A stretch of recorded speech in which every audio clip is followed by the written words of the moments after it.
श्री राम जी की अयोध्या वापसी का बहुत ही सुंदर वर्णन। आश्विन माह में शुक्ल पक्ष की 10वीं तिथि को लंकापति रावण का वध करने के बाद श्री राम कार्तिक अमावस्या के दिन अपने राज्य कौशल वापस लौट रहे थे। लंका से कौशल आने की अवधि में वे विभिन्न स्थानों पर रुकते हुए आते हैं।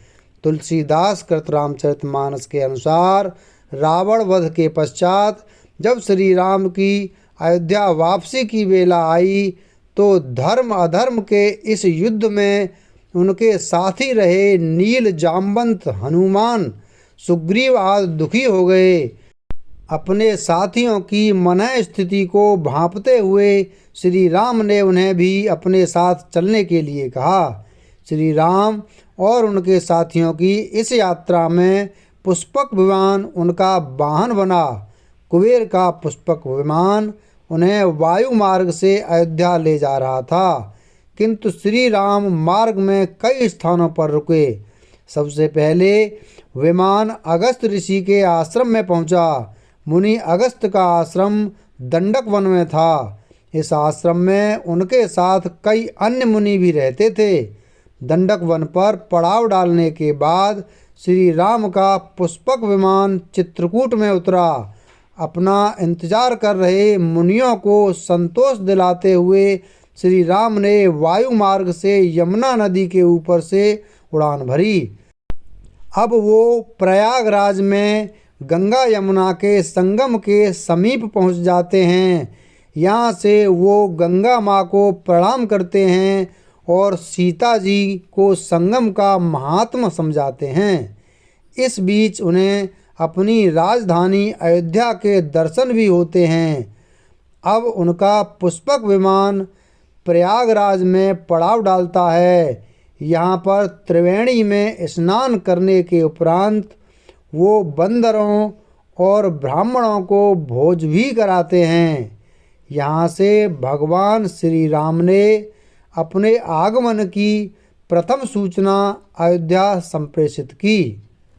इसी दौरान श्री राम ने भरत को अपने आगमन की सूचना हेतु हनुमान को आदेश दिया कि ब्राह्मण का रूप धारण करके नंदीग्राम जाओ। इसके उपरांत श्री राम भरद्वाज मुनि के आश्रम पहुँचते हैं। यहाँ से पुष्पक विमान गंगा के दूसरे छोर पर पड़ाव डालने हेतु उड़ान भरता है। यहाँ पर श्री राम अपने प्रिय मित्र निषाद राज से मिलते हैं।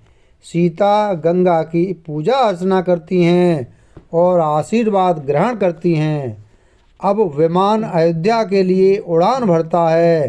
श्री राम के अयोध्या आगमन की खुशी में समस्त अयोध्या की स्त्रियां दही दूब गौरोचन फल फूल और मंगल के मूल नवीन तुलसी दल आदि वस्तुएं सोने की थालों में भर भर कर मंगल गीत गाते हुए अयोध्या भर में घूम रही हैं।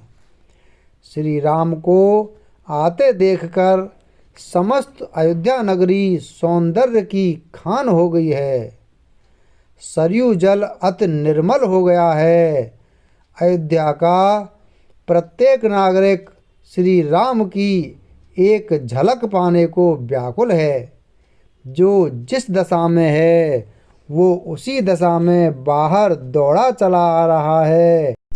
कहीं श्री राम की पहली छवि निहारने से कोई वंचित न रह जाए, इस भय से कोई बच्चे और बूढ़े को नहीं लाना चाहता। अयोध्या वासियों से अब और अधिक विलंब सहा न जा रहा है। सभी एक दूसरे से पूछ रहे हैं कि आपने श्री राम को कहीं देखा है क्या।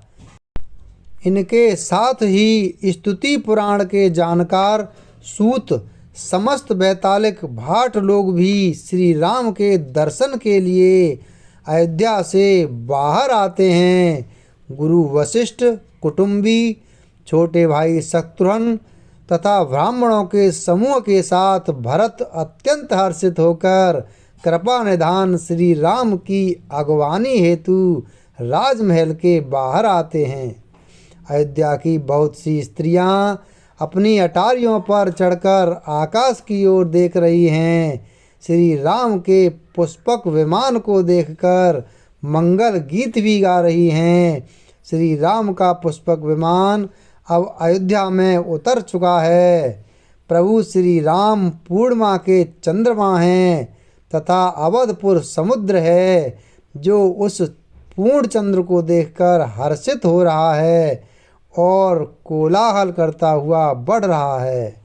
इधर उधर दौड़ती हुई स्त्रियां इस पयोनिधि की तरंगों के समान प्रतीत होती हैं। सब माताएं श्री राम का कमल सा मुखड़ा देख रही हैं। उनके नेत्रों से प्रेम के आंसू उमड़े आते हैं, परंतु मंगल का समय जानकर वे आंसुओं के जल को नेत्रों में ही रोके रखती हैं। सोने के थाल से आरती उतारती हैं और बार बार प्रभु के अंगों की ओर देखती हैं। प्रभु श्री राम को निहार कर माताएं बार बार निछावर करती हैं और हृदय में परमानंद तथा हर्ष से भर उठती हैं।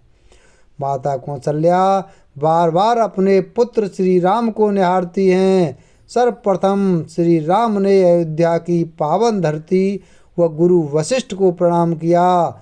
इसके उपरांत माँ कैकेयी, माँ सुमित्रा व माँ कौशल्या से मिलकर वो महल की ओर चले। श्री राम के आगमन के अवसर पर अनेक प्रकार के शुभ शकुन हो रहे हैं। आकाश में नगाड़े बज रहे हैं। अयोध्या के नगर के पुरुषों और स्त्रियों को सनाथ दर्शन द्वारा कृतार्थ करके भगवान राम महल को चले। इस पावन बेला पर अवधपुर की सारी गलियां सुगंधित द्रव्यों से सींची गई हैं। गज मुक्ताओं से रचकर बहुत सी चौकें पुराई गईं। अनेक प्रकार के सुंदर मंगल साज सजाए गए हैं और हर्षपूर्वक नगर में बहुत से डंके बज रहे हैं। नगर के लोगों ने सोने के कलशों को विचित्र रीति से मणमण आदि से अलंकृत कर और सजाकर अपने अपने दरवाजों पर रख लिया है। सब लोगों ने मंगल के लिए बंधनवार ध्वजा और पताकाएं भी लगाई हैं। इसके साथ ही समस्त अयोध्या नगरी को दीपों से सजा दिया गया है। दीपों से सजी अयोध्या नगरी दीपोत्सव अर्थात दीपावली मना रही है। जय श्री राम।